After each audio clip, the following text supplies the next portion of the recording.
Good afternoon, ladies and gentlemen. So it's a pleasure to welcome you here to this session that we have on the infrastructures and also the European Digital Infrastructure Consortia. My name's Andreas Geis. I'm going to be the moderator today. I'm the head of unit for research strategy and program coordination in DG Connect.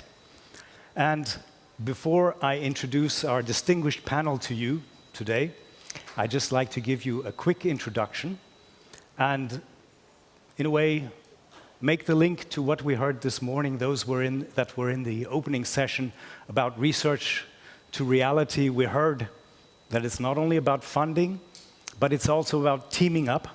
It's about building ecosystems.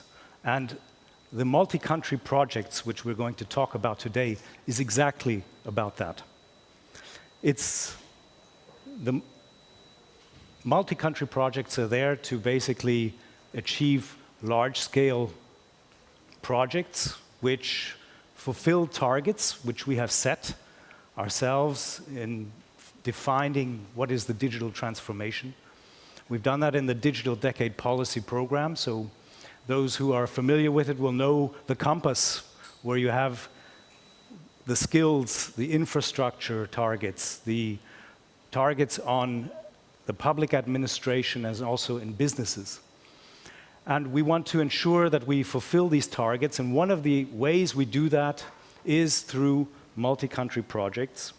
And we have different types of multi-country projects. We have joint undertakings, important projects in the European common interest, and we also have the new kid on the block, which is the European Digital Infrastructure Consortia. We're going to hear about each one of those today, and then also get different angles.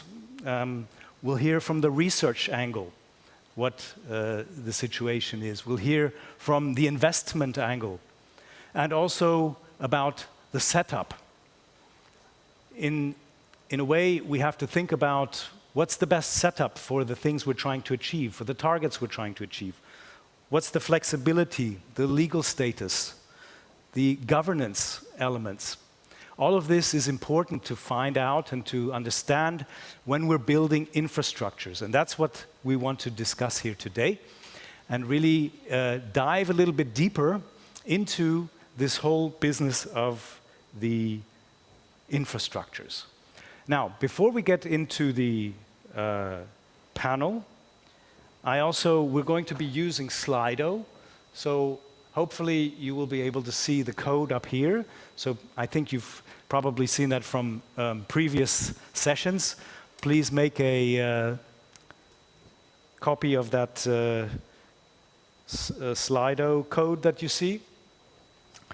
And then we basically want to hear from you to start with, who are you? So basically, I think on the slide here you will see that we have a question of whether you're working for government or regulator, so basically whether you're an administration, whether you are a private company, or whether you're an entity with a research background. Let's see what it says here. No private companies. One person. I'm going to have to pick on you later. No, I'm just kidding. But we can see that basically we have a large percent of people working for the government and regulator, and also research entities, but also some private companies, which may also reflect, in a way, some of the infrastructures that we're doing. So that's interesting. We also have a second question that we would like to show, and that is, when thinking about multi-country cooperation for digital infrastructures and services, what is the most relevant factor for you? Is it funding, wide footprint across countries, it already changed. So you can see, of course, what the numbers are here. So funding, European competitiveness, cooperation with industry, large-scale Okay. We have still a number of people answering, so let's see how this pans out.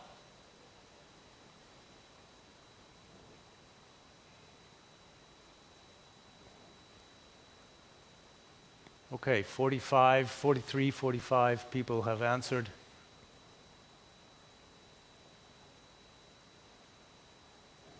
Very good. Seems to be where we are now. So, clearly, funding is important for the people sitting in the audience here. European competitiveness, the large scale, the cooperation with industry, and the wide footprint across countries actually doesn't seem to be such an important element. But I think in the end, for certain multi-country projects, it is, of course, also part of the large scale, let's put it that way. Very good. So this was just to start off, to get a little bit of feeling who you are, what's important for you.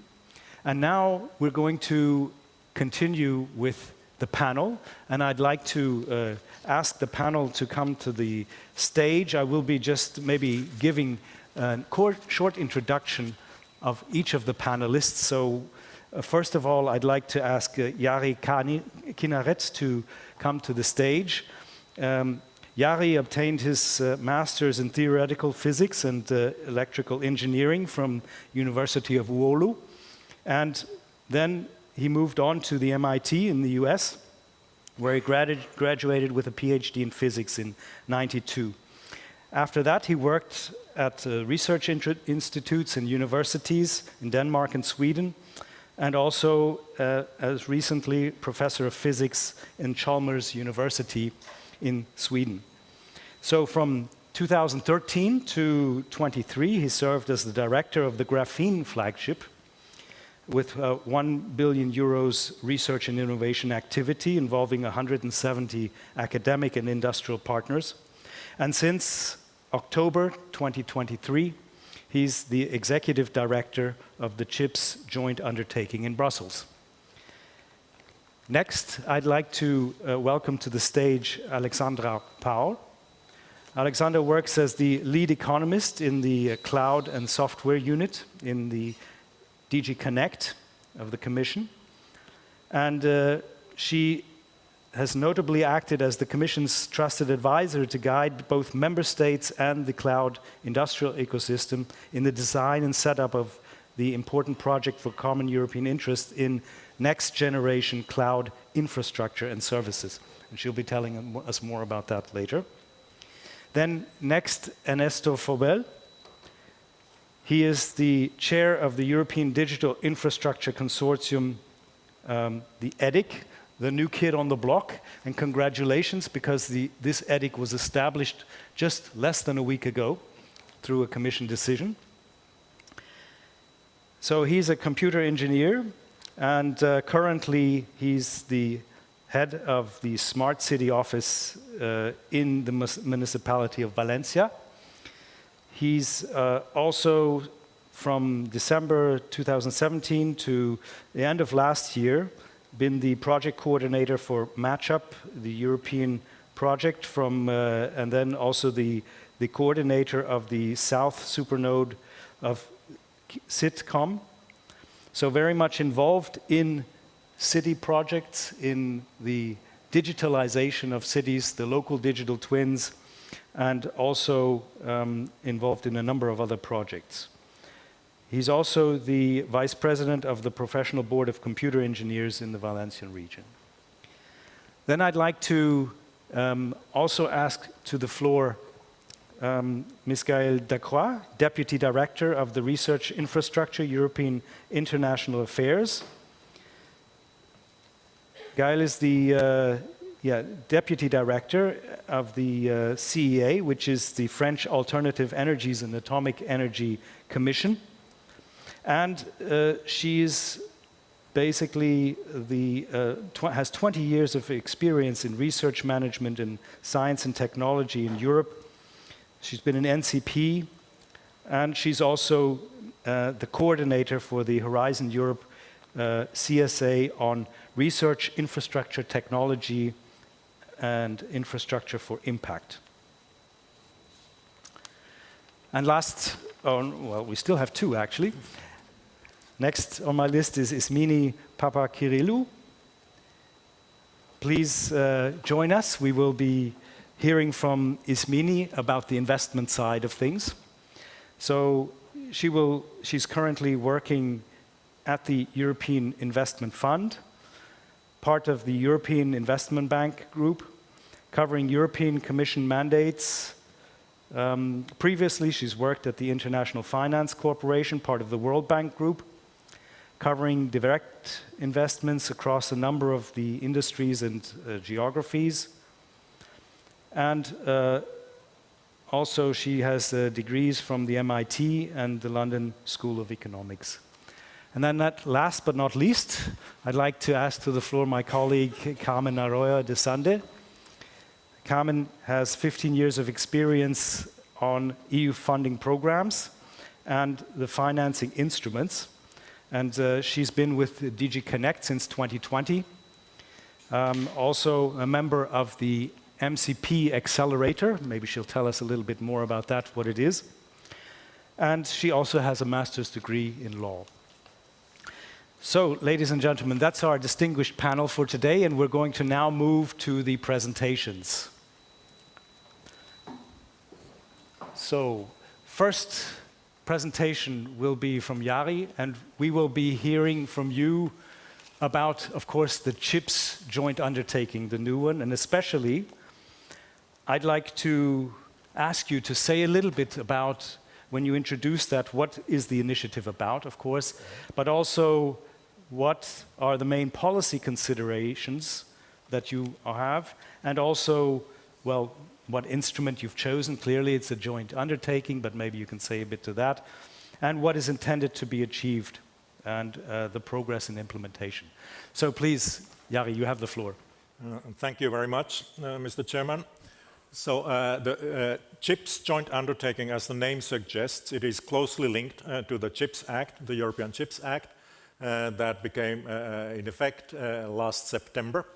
And the CHIPS Act comprises three pillars.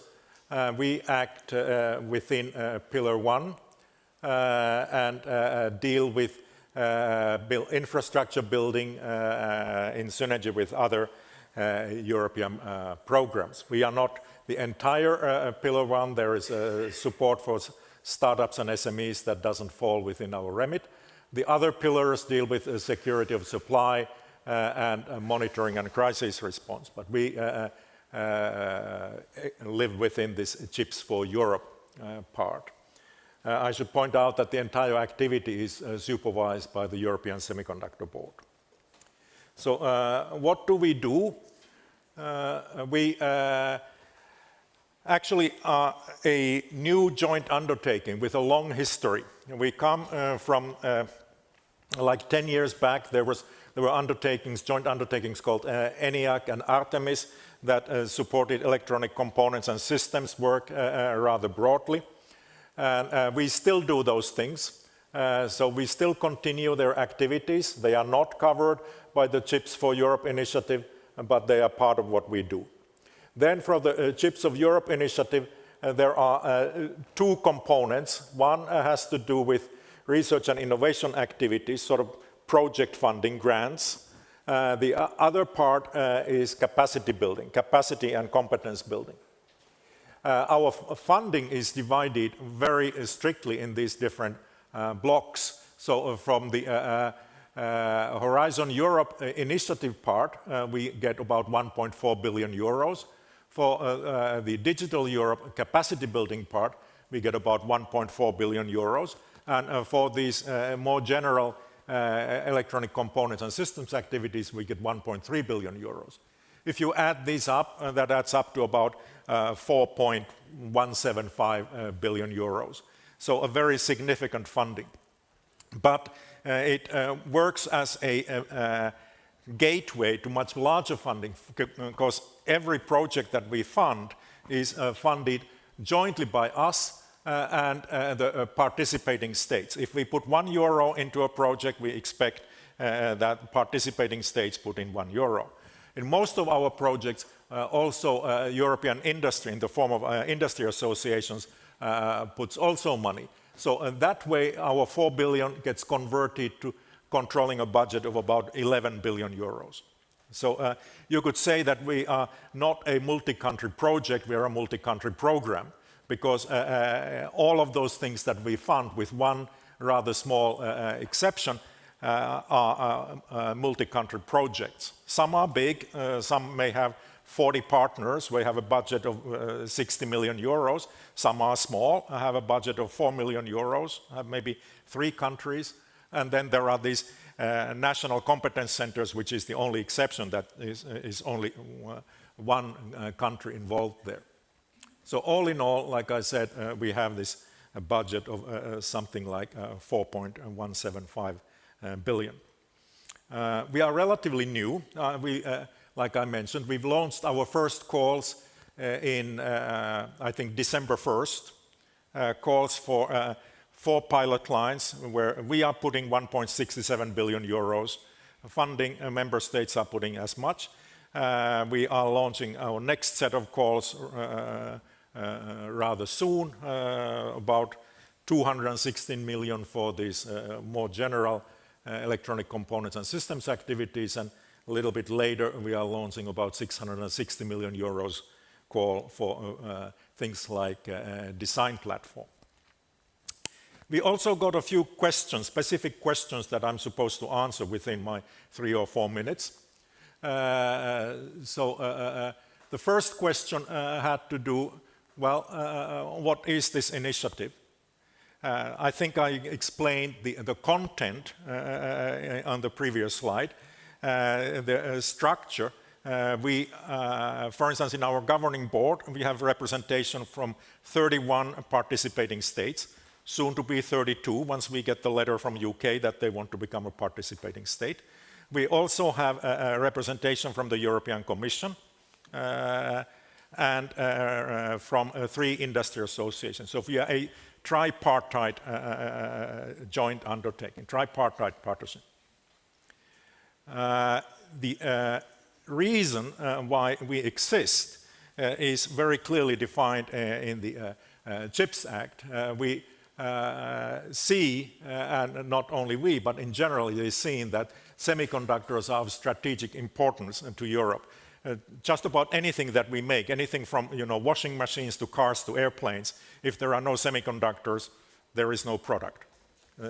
So we need to be somewhat more independent of that, because supply chains have been rather vulnerable due to various reasons, not the least because of global geopolitics.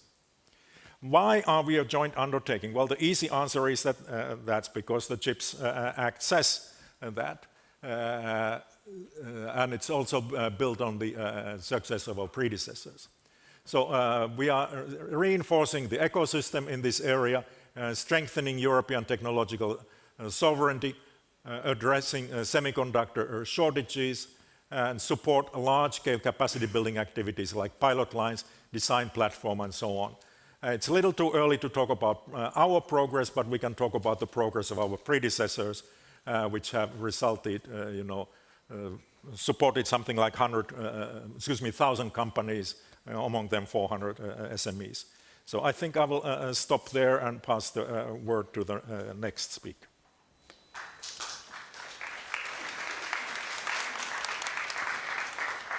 Thanks a lot, Jari. And 11 billion, that's impressive. Huh? So, I mean, that's clearly the big kid on the block here today, because it's really a huge investment. Of course, semiconductors is a huge challenge. You talked about the digital sovereignty. We all heard about, or we know about what happened through the COVID crisis and supply chain difficulties. So it's certainly an important project, and we of course wish you a lot of success with all of the upcoming important work ahead of you. The next speaker is Alexandra. So Alexandra, basically same questions that I was mentioning. Maybe you can tell us a little bit about the IPCI on cloud, and also give us a little bit of information about what's the initiative about, main policy considerations, the IPCI as such, what's the instrument. I think it's quite interesting because it's different, of course, from the JU. And also then what is intended to be achieved, please. So good afternoon to everybody. So the IPCI on Next Generation Cloud Infrastructure and Services, allow me to call it IPCI on Next Gen Cloud for the rest of this presentation, as objectives to start building the next generation of industrial advanced computing resources across Europe in the edge and the cloud areas. To do that, the objective of this IPCI is to develop and deploy these industrial technologies across a cloud-to-edge continuum across Europe. That will be multi-provider based, that will be energy efficient, that will be secured, and that will be interoperable. So this is really the objective of that project that will be enabled thanks to hundreds of companies that will be taking part of this project from 12 member states, where they will both start to innovate and develop some key capabilities in cloud edge technologies, from software-based infrastructure capabilities to some service capabilities in the edge computing and the cloud area, to, at the end as well, to some service application capacities that will be built on top of this infrastructure and these services actually to deliver other industrial service application. Because cloud computing and edge computing, as you might know, is part of the engine of other application and industrial bases for the future.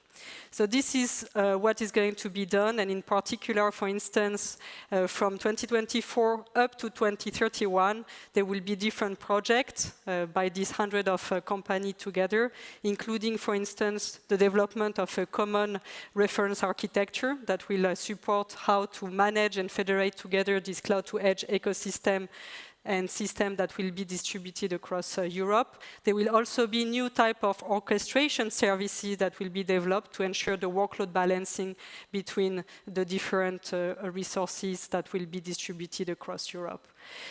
This was very important to start to base, as I was saying, based on 12 member states that were with 4 founding members since December 2020. That was France, Spain, Italy, and Germany at the origin, to try to deliver part of what we have put forward in the data strategy back in 2020.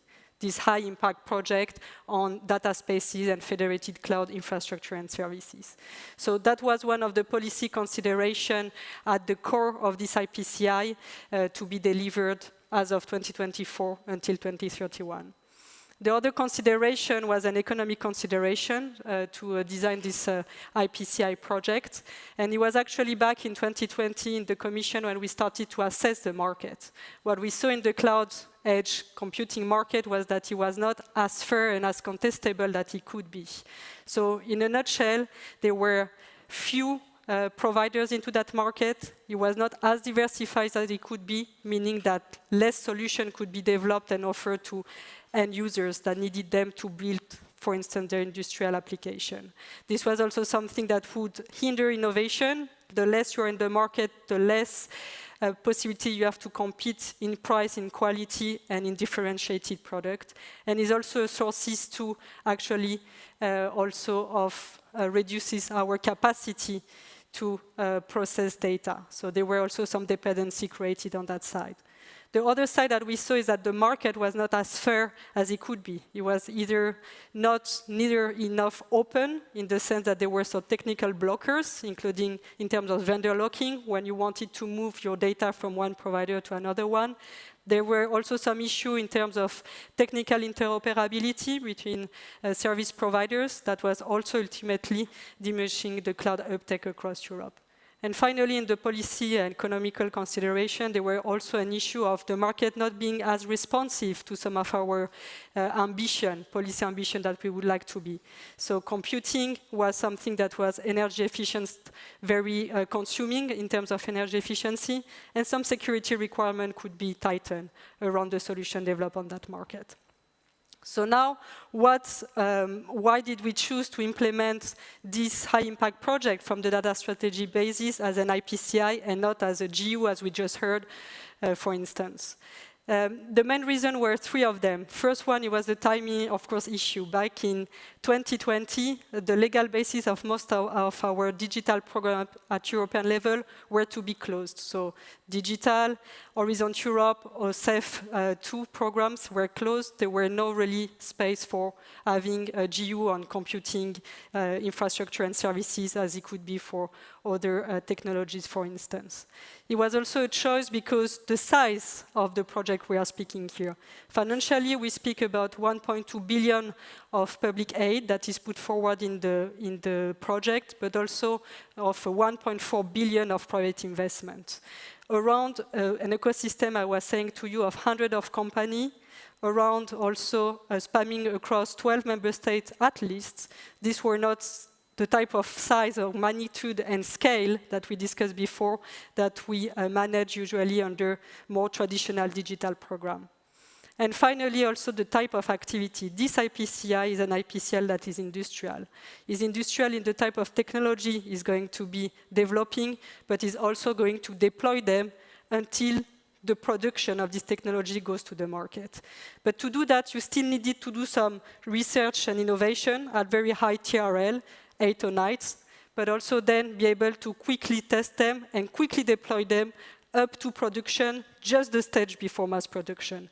And to do that diversity of activity, very few instruments at that time, EDIC was not yet in place, were enabling us at European level to do that. So in a relatively short term period, that was the 7 years from 2024 to 2031. I will stop here for the choice of instrument and just invite you to visit the stand of the IPCIC's company that they are here today as well. Thank you.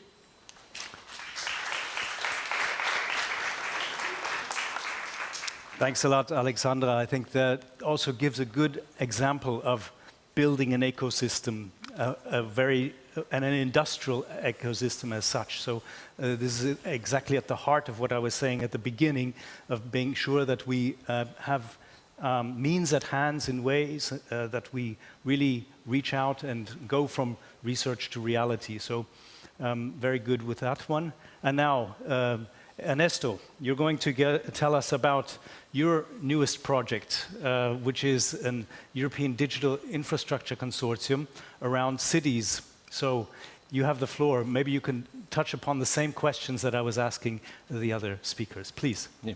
Thank you for the introduction and for inviting us to be here.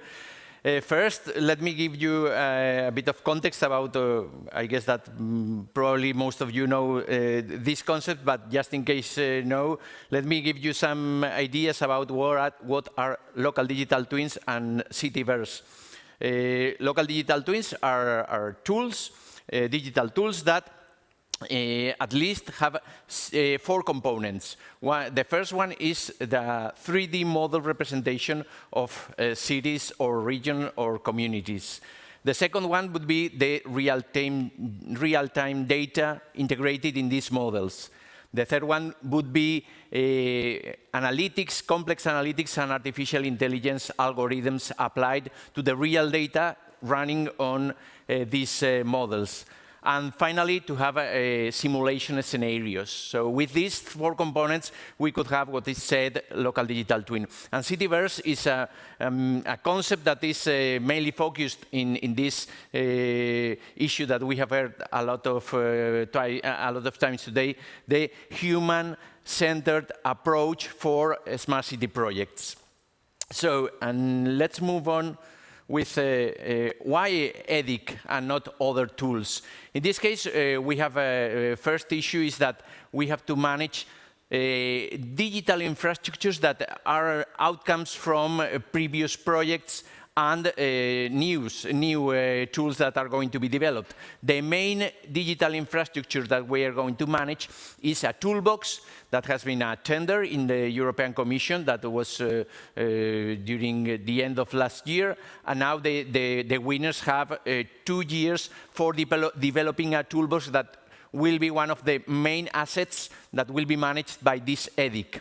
The EDIC provides a more flexible tool or way for working in this kind of projects. Our long-term is a long-term mechanism to work with large-scale projects. So the members that we have up to now, who are in this EDIC at this moment, we have 9 founding members that you have the list here. Spain, that will host the seat in the city of Valencia. Estonia, Slovenia, France, Latvia, Portugal, Croatia, Czech Republic, and Luxembourg. We have, after the notification, we have 2 more countries that have signed and will be part of the EDIC, but technically speaking, they are not founding members that to all the effects will be from the very beginning, that are Slovakia and Belgium. Our expectation is that we expect to have by 20 member states as members of the EDIC, and the peculiarity of this EDIC is that it's focused mainly on cities more than on member states, because the local digital twins are mostly developed on cities, regions, and communities. So regarding the features of this EDIC related to the governance, we will have the General Assembly that will be composed by the member states and the members that will not be member states. So that is cities and regions. So on the one hand, we will have, regarding voting rights, 51% for member states, the rest, 49%, for other members, that is cities and regions and communities. And so we have defined the schema for voting rights as been one of the things that we have worked in some iterations with the working group to define the statutes, because at the end we will create a legal entity, a European legal entity in the city of Valencia, in which we, the member states, will manage this consortium. So regarding private sector, we haven't closed the door to them, even though they will not be the main part, as in other mechanisms, in other projects are. In this case, they will not have voting rights, but they will be invited to be part of this consortium. We are more modest initially regarding the budget, because now we are creating. We have from Europe perspective, we have it approved last week, and it's going to be published today or tomorrow, as far as I know. But we are creating now the entity in Valencia, so it's expected to be real entity at the end of this year. To finish with, some lessons that we could apply to other EDICs, because up to now we have 2 said that are the front runners, languages and local digital twins, but we have others that are working, mobility, blockchain, and others, as far as I know, it's by 7. Correct me, Andres, if I'm wrong. With these lessons learned that we have achieved during this process for more than 1 year, refining and defining the statutes, we would like to share with the rest of EDICs. So in this case, the peculiarity, as I have said before, is that it's focused on cities, that will be necessary to have a budget based on different sources. But on the one hand, we will have fees, but on the other, participation in projects mainly launched by the Commission. We have worked a lot in terms of voting rights, trying to be fair and inclusive, giving the same weight to a smaller country than others. So with this, trying not to underrepresent these smaller countries in the Union. We have worked a lot creating a clear roadmap for the next years. And to finish with what this really, really important is to create a good atmosphere of collaboration, not only within the member states, because it has worked, a lot of meetings, iterations for the statutes, but also with the multi-country project accelerator, the MCP accelerator, especially with the DG Connect, the Commission, because for developing and arriving to this point, it has been necessary to have a very close collaboration within both parts, and in our case, it has worked with Unit C3, because we have been sometimes in a hurry, and we have to work fast and to react to the needs, so in a short period of time. And that's all from my side. Thank you for your attention, and open to your questions. Thank you.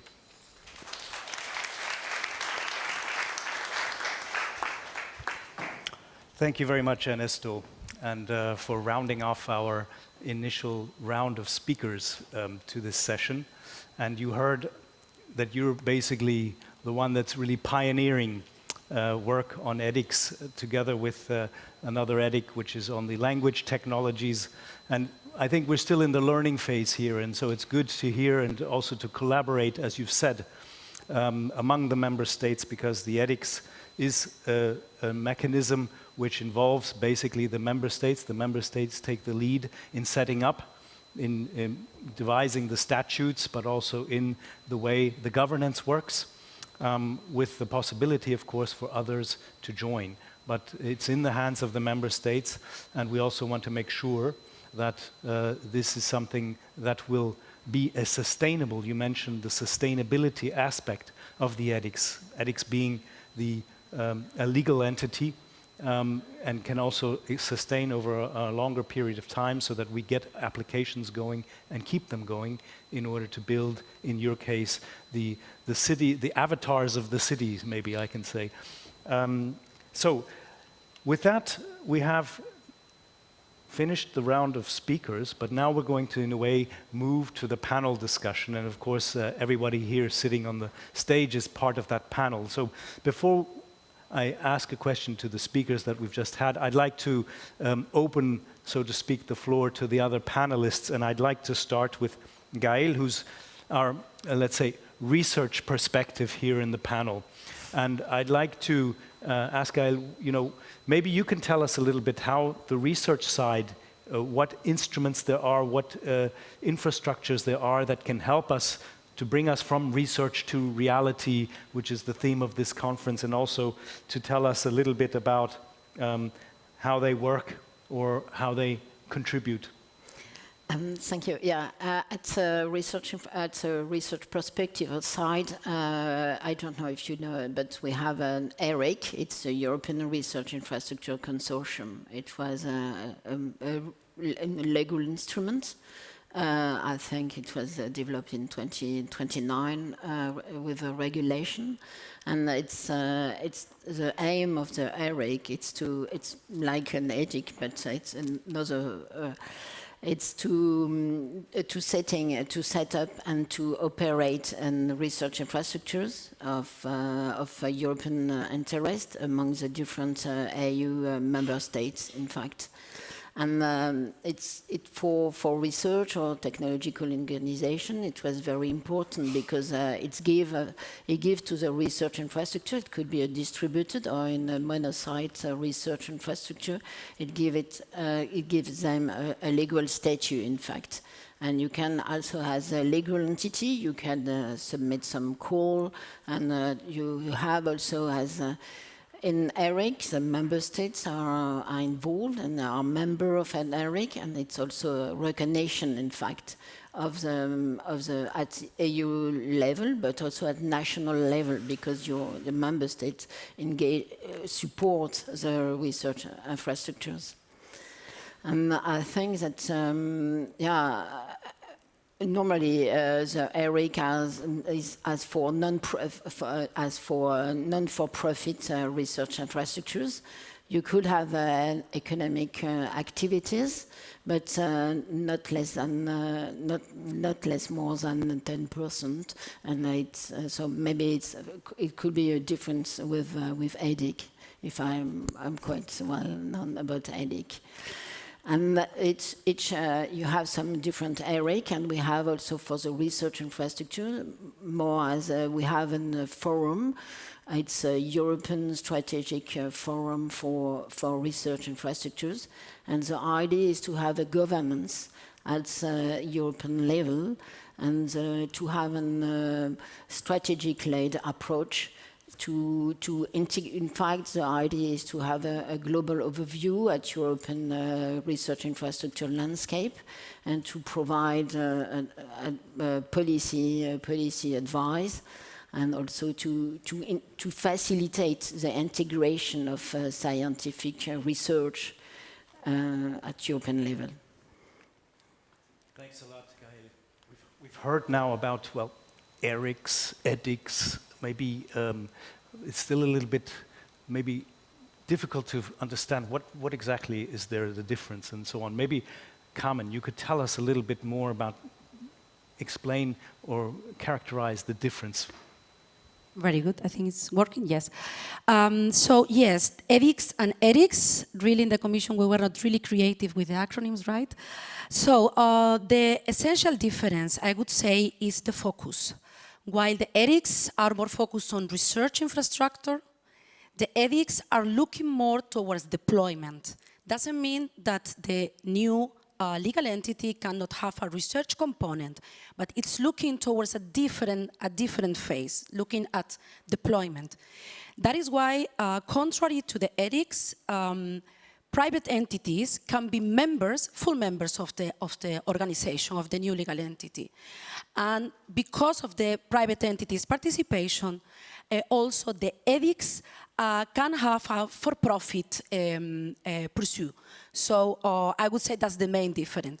Also because EDICS can have these economic activities, they can or cannot be recognized as international organizations. In the case of the EDICS, they have to be international organizations. There are also some difference on the setup, on the governance, but maybe there the difference is minimal, as I said, just because of the private entities' participation and the focus.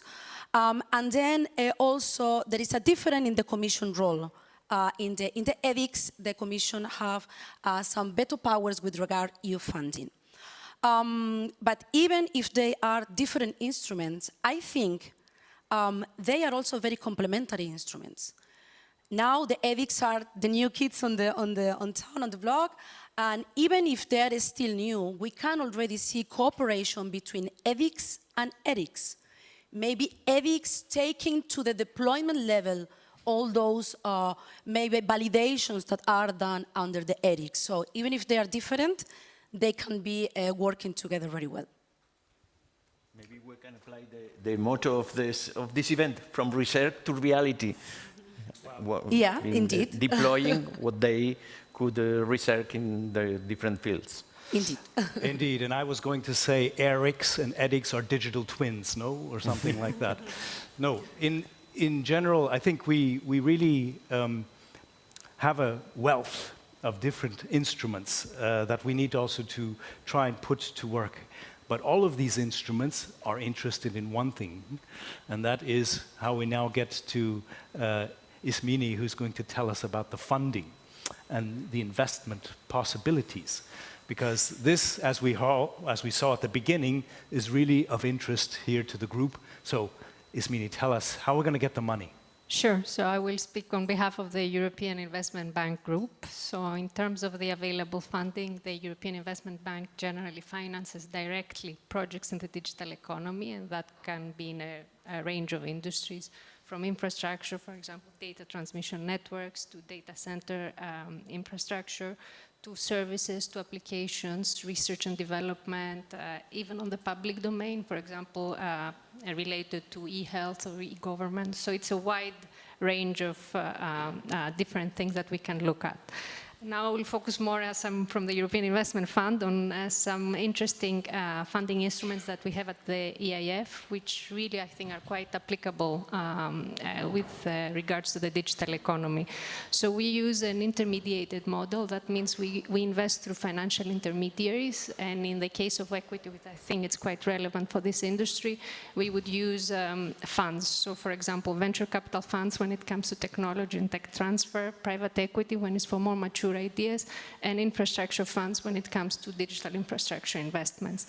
And these, we have a number of funding instruments, and I will very briefly mention, for example, the InvestEU fund, which is a very significant funding instrument from the European Union. The European Investment Bank Group has approximately 19.8 billion to invest through InvestEU, and research, innovation, and digitalization is one of the key thematics and key priorities. So we really have a lot of emphasis on that. And that can cover a variety of different investments. But again, as mentioned, this will be through the intermediated approach. So we are already halfway through implementation, and we really look forward to see more things on the digital economy side. I have a follow-up question for you, because, okay, you have these different instruments at hand to do venture capital, private equity, and so on, and you mentioned InvestEU, but maybe you can say a little bit, so how are these instruments that we've heard about, how are they going to become attractive for investors? I mean, on the equity side, what the EIF tries to do is to really build the ecosystem. And there, apart from the policy target areas, so for example, as mentioned, digitalization, we also have the geographical targets. So we really cover pan-European, I mean the EU 27 geographical area, and the idea is to really spur ecosystems in every single country, and in particular to promote cross-country investments. So we, especially on the infrastructure side, we see a lot of pan-European funds, some of them targeting specific policy areas, for example, focusing only on digital infrastructures, others that invest fully on infrastructure but can look into these particular target areas. And our job on the EIF side is to ensure that the agreements we put in place actually cover both this geographical diversification that we're aiming for, but also these policy objectives. Thanks, Yasmina. You know what you've just done? You've combined the one that was the top, the funding, with the one that was the least, meaning the geographical spread. So in fact, this is an important criterion in the end to get the investment also from the EIF. So interesting, interesting thought there. Good. Now, I have a question to all, really, and that is in terms of your experience that you've made so far. What would you say, what were the challenges so far, or maybe also something that you can share for those that want to build a JU, those that want to build an IPCI or an EDIC, you know, some good advice. I don't know who would like to start, maybe giving some challenges and maybe also good advice. If I may? Yes, please, go ahead, Ernesto. So, first challenge is to involve, to create a group enough representative from the union. So up to now we have 11 countries, and we would like to have more, but we have found some barriers, some reluctances, surprisingly, even having asked for an entry fee of 15,000 euros. Ridiculous. So some countries have told us, well, first we will be observers, and then when we check that it works, then we will invest. But it's not an investing.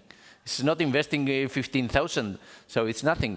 So first challenge is to let them know to be, so to improve our marketing and make it interesting for them to be part. So we have spent quite a lot of time trying to create a narrative so as to have more countries initially and cities, because we think that it will be easier for us to engage cities rather than countries. But as these are multi-country projects and we need first the green light from the countries, we have found these barriers. So maybe in other edicts that are more, the outcomes could be more relevant at country level, would be easier, because I have heard, for example, in other edicts that they are going to invest 250,000 and no problems with that. But in our case, we have found difficulties in that. Maybe I can continue. We have a very large governing board. I think we have maybe between 60 and 70 people usually in a board meeting. And because every EU member state and plus associated countries has a representative, then we have interested representatives and we have commission representatives. And that, of course, means that it's difficult to move fast if you need to have essentially agreement with all bodies. So that agility is a bit of a challenge. Another challenge is that sometimes the European integration has not quite moved far enough. So for instance, our biggest project will cost 1.4 billion euros, and we end up buying a lot of equipment. And the fact that the VAT rules are different from one country to another results in a bit of a headache. It's a solvable problem, but it's nevertheless a problem that if we buy equipment together with actors in different countries, the rules are a bit challenging at times. So, but all those things are solvable problems. Maybe from an industrial aspect and from an IPCI aspect again, what I think is very challenging today is the financing aspect. So for us, we were in a moment that, in a sense, timing was also an opportunity because the Recovery and Resilience Facility was just about to be set up. So many member states that they are joining the IPCI on Next Generation Cloud were able to use that facility to finance part of the industrial projects. Without this financing, this would have not been possible. And today the facility is going to end by 2026. Plans from member states are not going to be reopened. So the financing aspect of any industrial project you want to do is really a question on the table, especially as well that resources are scarce everywhere. The same for the private sector when they are also trying to join this kind of European initiative. We shouldn't undermine sometimes the complexity of the rules we are setting ourselves. In the sense that when you want to bring a loan, especially SMEs and small companies, you can't think and by themselves that they have their own resources to be able even to apply to some of our programs. And you left along the road sometimes some actors that would really want to be part of this industrial project, pan-European, European one, but they cannot afford it because they don't have the right capacity building or skills in-house. And I think this is also some work that we should think about for future EDICs or future MCPs, that we also need to think about the capacity building in the beneficiaries of this future project that is today not so much into our radar screen. Thanks a lot. Would any of the others like to respond on this? I don't know respond, but kind of build on what Alexandra said. I think for us the biggest challenge also is this question of funding. I mean, given that our main role is to crowd in private investment as well, so to really come up with very commercially sound investments, that can often be a challenge, especially for some of the kind of sub-areas of digital investments. So I think for us this is quite a challenge, and we look forward for all these instruments to kind of help us to de-risk some of these projects. Maybe just to conclude from the MCP accelerator, what we are witnessing now. Indeed, the complexity is there.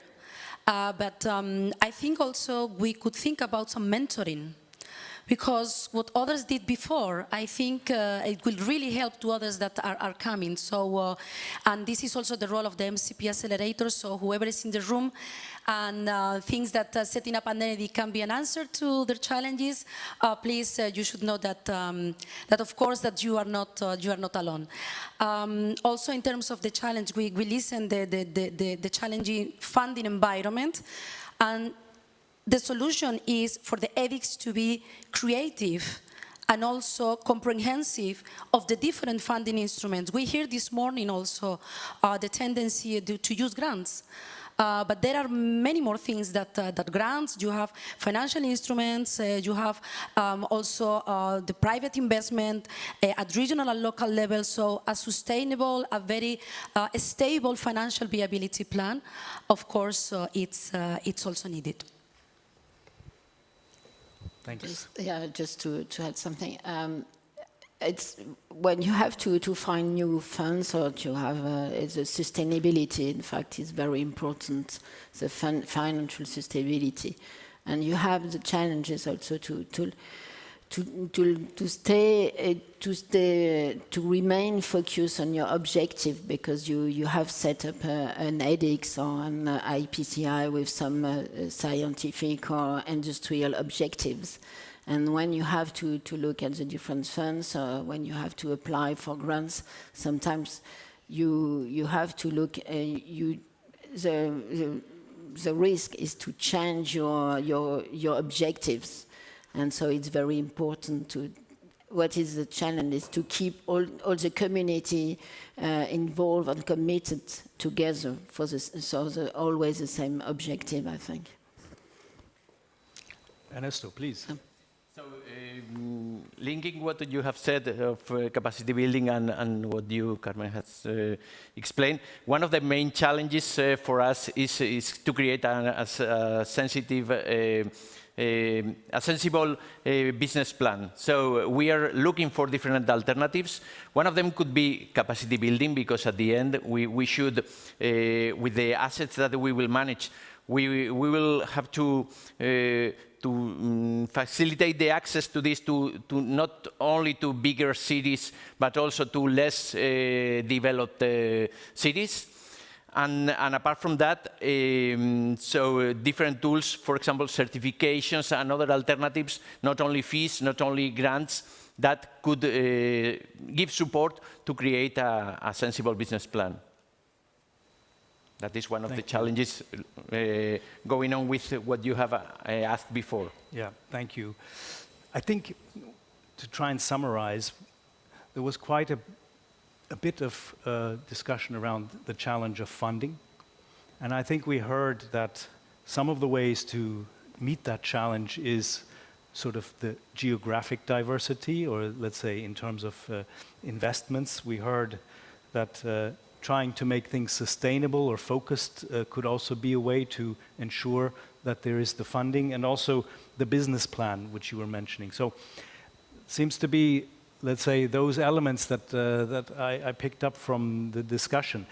On the other point about the speed and agility that you were mentioning, Nyari, I'm not sure we've picked up totally on how are we going to get around that. Or do you have any advice, maybe from your long experience in other big projects, of how we might deal with that? From my past, I think it's important to agree on the rules first and think about what can happen. Somebody was mentioning that you need to think carefully about how to distribute voting rights, for instance, and that is important. Even the small partners can get upset and write angry letters and make your life miserable. So you need to think a bit about, how you do these things, how you resolve conflicts, how you adjust plans, because if you are planning something long term, you know from political history that even 5-year plans have a tendency to fail. So you must have a system of allowing some agility, adjustment of direction. Thank you. I think that was very useful. What I'd like to do now is to open up the floor and ask you for comments or questions to the panel on anything that you've heard with regard to the different instruments, the challenges that have been mentioned, and also the different aspects that we've discussed. So who'd like to go first?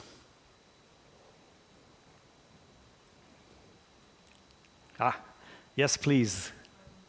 I think we have some microphones. We will bring you one. It's coming. The lady here on the... one more, if you raise your hand. Okay. Hello, I'm Patricia Merkin from the Meiser Botanic Garden. We have a future ERIC running on digitization of collections, with already in Europe quite a good EU support. But is there a challenge if you decide, like you said, to go to reality, to have later an EDIC? How do you convince the member states to finance two different infrastructure from the same topic without saying that you are asking too much or that you do too much overlapping? Yeah, maybe this one is for me. Well, again, creativity. No, something that is important is that the structure of the EDICs are very flexible. So one possibility would be that if you are having your EDIC, you identified one specific area where you see possibilities for going to deployment or economic activities. You could decide to do a sort of a spin-off of your EDIC, and then maybe that can be the seed of an EDIC. Indeed, how you can convince member states to do both? Well, maybe by really differentiating what is something about, so what is you are going to do in the EDIC, what you are going to do in the EDIC. And I think, once again, of course, the member state support to the EDIC and to the EDIC is fundamental, but it's not the only one. So by diversifying your funding streams, maybe you can convince different actors to put more weight on one structure and on another. So I would say that, and then do not forget that they closely cooperate. That would be my take. Thank you. So I think I saw another question in the back there. Yes, please. Maybe we can pass the microphone. I'm responsible for let's say an infrastructure that is willing to become an EDIC, and my question goes to I agree, no, we have to have a narrative to convince countries, but some countries are extremely reluctant to be involved in more and more European infrastructure. So how do you foresee that? And also, if you do foresee, let's say, a cross-fertilization or a help between ERICs and EDICs, and can we take advantage of the EDIC community trying to help each other on how to construct the solution? Yes, maybe I start, but again, Carmen, maybe you can say something to that, because EDICs are linked, as I said at the beginning, to multi-country projects. And multi-country projects are also defined, actually, or certain areas of multi-country projects are defined in Digital Decade Policy Program. So in the end, it's about making clear that whatever you're proposing is also achieving one of the targets that we've set in the digital transformation in the EU. So the best, I would say, chances are that you are aware of these targets, you're aware of the objectives, aware of the MCPs, and try to make a convincing case also to the member states. I don't know, Carmen, do you have any other thing there? No, indeed, that's it. I mean, even if there is a multiplication of structures, as you say, there are very clear targets to member states. So, and also we hear this morning, we need to achieve the 2030 objectives and targets. So even if there is another entity or another structure helping you to do that, I think this is the message. No, I think it's never too much European cooperation. Thank you. So, do we have other requests for the floor? Yes. Yes, please. The microphone is coming. In the corner here. Thank you. Sarah Hales-Yelston from the Norwegian Digitalization Agency. It's a question to Ernesto. How do you go about reaching out to cities or regions to join your EDIC or EDICs? How is the reach out to member states and other organizations to join?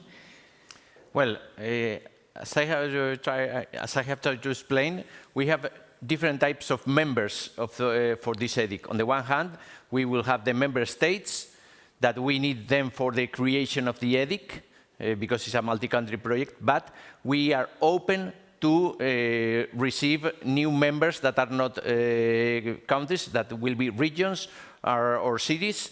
And we, once the entity will be created during this year, we will open a process for applying to be a member, in which we will ask for an entry fee that we have established initially as 15,000 euros. Then those cities and regions who want to become a member will pay for that fee, and they will be members of the assembly. And depending on the contribution, because it's a quite complex schema of contributions, this is the minimum to be part of the EDIC. Depending on the contributions, you will have 1 or 2 votes in your type of votes, because 51 will be for member states, 49 for the members, the rest of the members. Depending on the contributions, you could have 1 or 2 votes in this part. But it's included in the statutes, and we have worked with them. And if you need more information, we are open to share with you.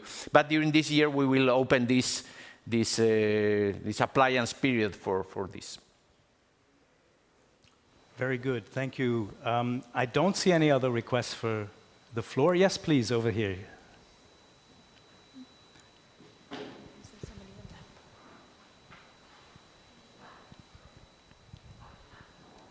Yes, thank you. I'm Mara Carmen from the Ministry of Economic Affairs from the Netherlands.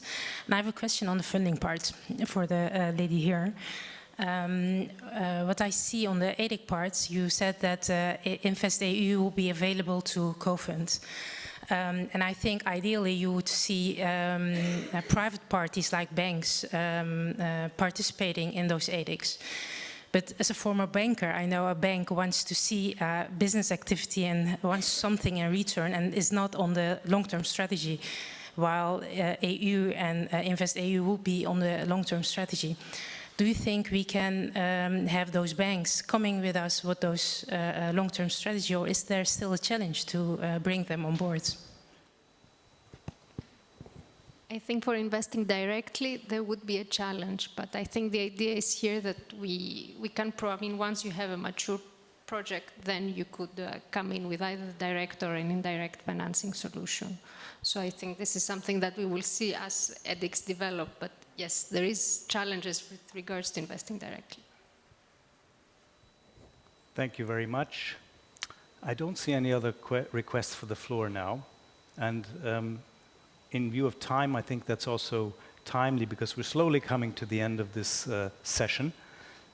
We have one final Slido that we wanted to show you, and that is, do you think the design of the multi-country project implementation mechanisms is good enough so they can help achieve the 2030 targets? Now, I don't know whether what we heard today will allow you to say more or less about that, but hopefully you could still give us a little bit of an indication what you think about it.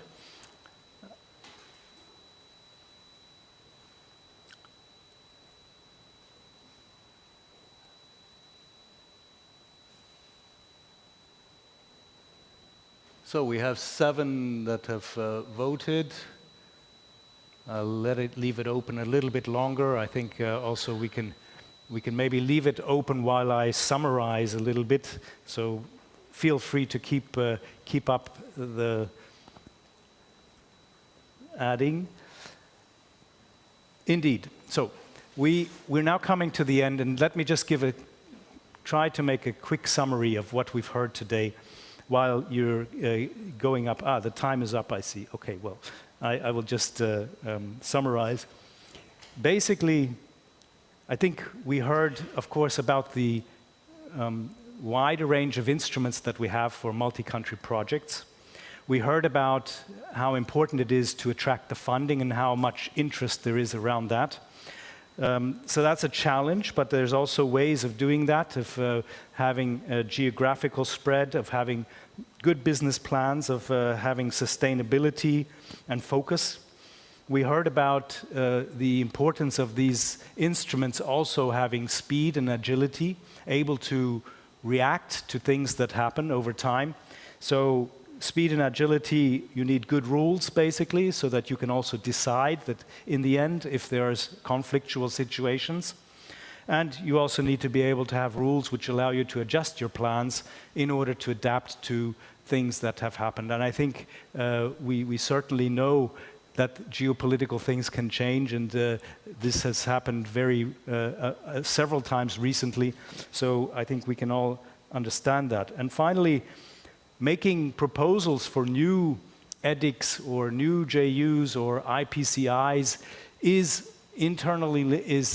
really integrally linked to making sure that these multi-country projects are also in line with the targets that we have set out to achieve in the EU with our digital transformation. So it's important that that is put first when you think about that. And it's also, of course, important because that's what we're trying to focus on, also in light of, let's say, a limited amount of resources in terms of funding and other resources. So I'd like to thank the panel. A big round of applause for you.